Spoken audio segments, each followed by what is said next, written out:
ये ऐलान करना चाहता हूँ कि I am parting ways with politics for now, और फिर अल्लाह को जो मंजूर हुआ कल किसी ने नहीं देखा। साथ ही साथ मैं अभी 15 मिनट पहले मैंने कुछ लिखा है और वो मैं आप लोगों के साथ तरन्नुम में अगर शेयर करूं तो मेरे जज्बात की शायद किसी हद तक अक्कासी मुमकिन हो।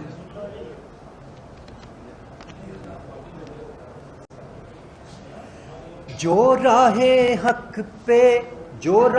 हक में चले गए, उन पे दिल वारूं जां वारूं, इस देश के उन रखवालों पे मैं क्या वारूं क्या ना वारूं। हम मस्बत सोच के हामिल हैं, हमको बस इतना कहना है, इस देश को कायम रहना है, इस देश को कायम रहना है, इस देश को कायम रहना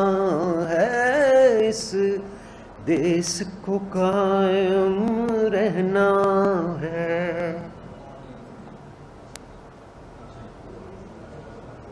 साहब, इस मौके पे आप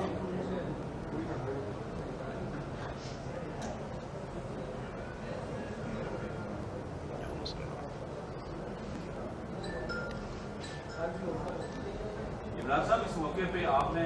इतने नजराने गए पीटीआई के लिए, तो आप ये बताएंगे कि आपकी